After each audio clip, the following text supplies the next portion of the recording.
calculating and summarizing behavioral data. So we talked about how to take the data last module. So now you have a lot of data.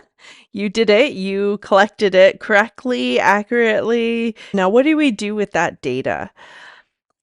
So why do we calculate behavioral data? One, it helps us track progress. Behavioral data tells us what's working and what's not. It allows us to make decisions based on real numbers. So simple calculations provides really powerful information. It shows patterns and trends over time. It identifies patterns and helps us guide intervention, and it will help us adjust goals and interventions. So it makes it so we're doing that data-driven decision making to better outcomes. It's really, the interventions are great that we work with, and the science is very powerful, but it's the backbone and the body of the science is the data. Collecting the data is the most important part of anything. Without it, nothing's accurate. You don't know what's going on. We talked about rate prior, but we will talk a little bit more about it. One, it's confusing in that moment because you just learned frequency. And two, it belongs sort of in both places. So I like going over again. And three, it's math. So a lot of people have more difficulty with math concepts than other concepts. If you're that person, this is specifically probably for you. Rate is a measure of how behavior occurs in a specific time period. It's calculated by dividing the numbers of responses by the time observed to give us a metric to track it. So when behavior happens multiple times, you might want to calculate rate. So when it's useful when analyzing behaviors that occur repeatedly, such as asking for help, displaying aggression, or attempting tasks. And then you're going to compare sessions of different lengths. So rates allows you to standardize the measurement of behaviors across all sessions with varying durations. It enables meaningful comparisons. And then common examples where we might use rate is like frequency of requesting assistance, episodes of aggression, the number of tasks attempted. And of course, this is once you have a frequency count, you have different length observations, and you have this number, like the behavior occurred this much. This is how much I observed, but you don't know what to do with it next. I'm going to give you a bunch of examples. So for example, asking for help. We're taking the time. We rarely take it to 1 minute, but if you have very frequent behaviors, we often take it down to the hour. Sometimes we might take it down to the day, week, or a month in some situations. Example 1, we're asking for help. She observed over 20 minutes and she saw the behavior occur for 10 times through the 20 minutes. So that's a very frequent behavior, so we take it down to the minute. The rate is 10 divided by 20, which will equal 0.5. So she requests, but she makes 0.5 requests per minute. So now we know that when this girl is asking for help a little bit too much, it's hard for the teacher to teach because every 20 minutes she's asking about 10 times. We want to increase her autonomy and make it so she asks for help less. We can give her more directions at the beginning. We can provide her with different kinds of supports, like supports on her desk to help answer her questions. If she was really asking for help, if it was for attention from the teacher, maybe the teacher will increase the amount of attention she's giving her to reduce this asking for help. We do an intervention. You'll learn the interventions later on. What you're going to do is every 20 minutes, you'll see how many occurrences and you'll keep calculating that. For example, let's say we got 5.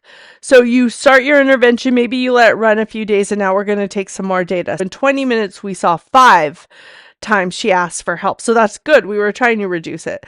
So 5 divided by 20 is 0.25 requests per minute. So we know we had a reduction. Maybe you observed 30 minutes and you got 10. Did she improve if you observed 30 minutes and you got 10? 10 divided by 30 is 0.33 requests per minute. So our second example is hitting others. We did an observation of a full hour, 60 minutes, and we had 6 hits. How often is it happening per minute? 6 divided by 60 is 0.1, so 0.1 hits per minute. And we want to reduce it, so we introduce an intervention. And let's say we observe 30 minutes, and in 30 minutes she hits twice. Is that a reduction? 2 divided by 30 is 0.06 hits per minute. So that is a reduction from 0.1. So there was a reduction. What if you observed for 20 minutes and you got 6 hits? So 6 divided by 20 is 0.3. So 0.3 would not be a reduction from that 0.1. So it actually increased. These are all minute examples. I meant to give you an hour example, but we'll just do minutes. Okay, so hand raising.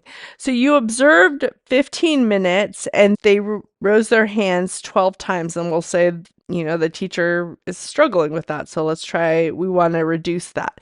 All these examples, I put minutes because that's what I was thinking of. They're uncommon. I haven't seen a lot of kids who ask for help 10 times in 20 minutes or raise their hand 12 times in 15 minutes. These would be very frequent behaviors. You might want to use minute for very frequent behaviors, but a lot of times we might be using hour. Okay, we have 15 minutes. We have 12 instances divided by 15 is 0.8 raises hand per minute. Almost 1, but not quite. Our next way, we're doing 3 ways to pull data together. That was rate. Now our second is mean duration. So you have a lot of duration data. If you have frequency, you're going to find a rate, and that's how we're going to compare our data.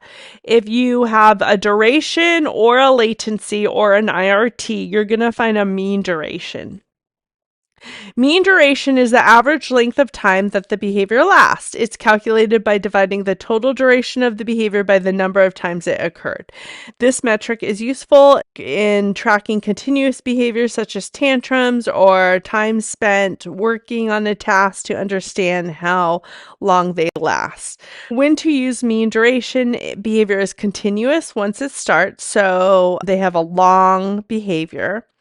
You want to measure how long the behavior lasts. So mean duration gives you the average length of the behavior, which can help you identify patterns or track progress. Common examples: tantrums, time spent working, crying, or screaming are all possible mean durations. And the only other thing you might do with duration, I'll show you the examples in a second, is if you might add them up to total duration. So you have like one behavior occurred 3 minutes, another behavior occurred 2 minutes, and then the last one was 1 minute in your 10-minute observation. And someone might be, what's the total length of behavior? And you'll add those up and give them the number. That's the only, and that doesn't happen as often. Most of the time you're doing mean duration. So we have 3 tantrums. You took data and they're perfect minutes. Okay, so the first one was 6 minutes. I just made them whole minutes to make it easy. 6 minutes, then you had an 8-minute tantrum, and then you have a 10-minute tantrum. What's the average duration of this child's tantrums? So you're going to add up 6 plus 8 plus 10, and then you're going to divide that by 3.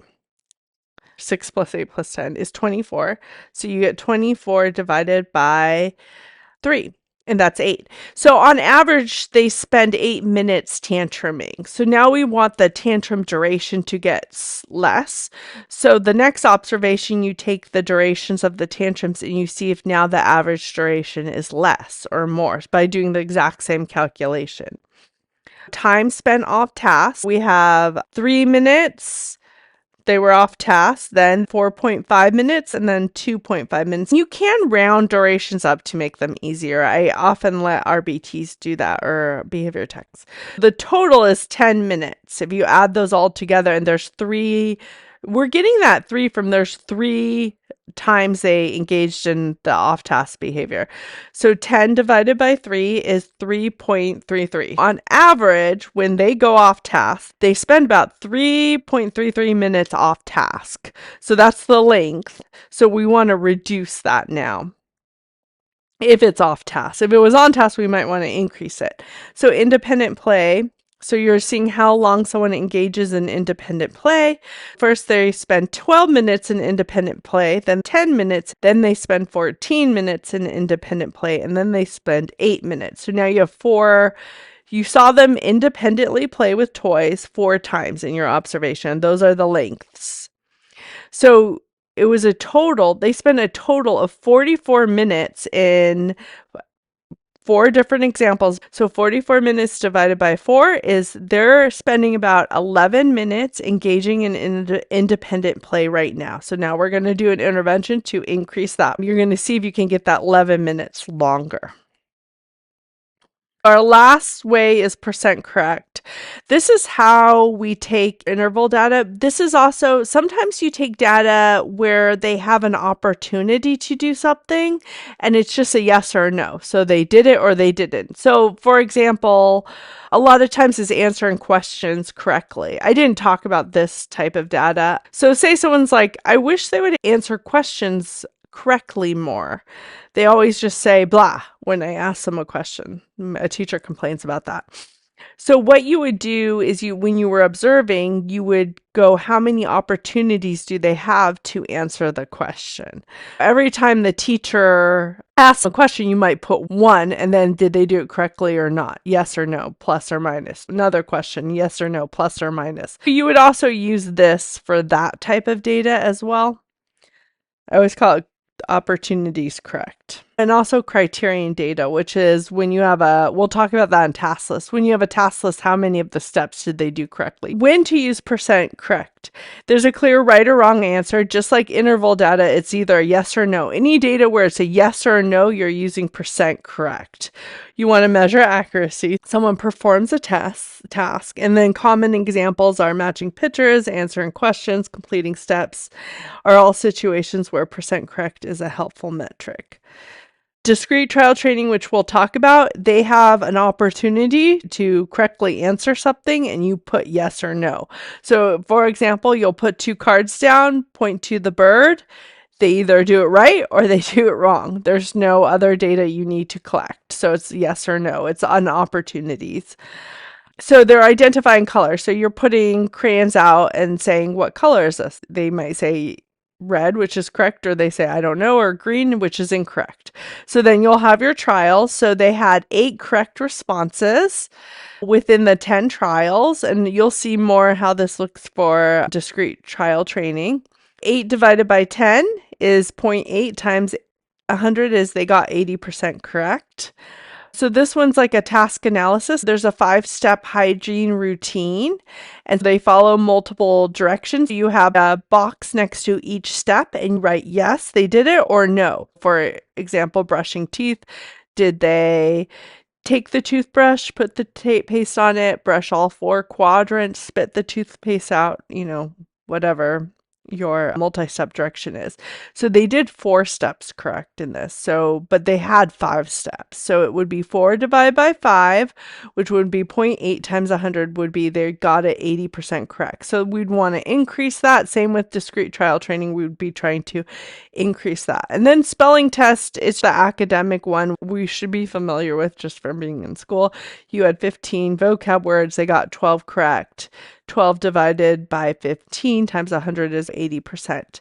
You have like 10 intervals. They engaged in behavior in 6 of them. So it would be 6 divided by your total intervals gives you that percentage.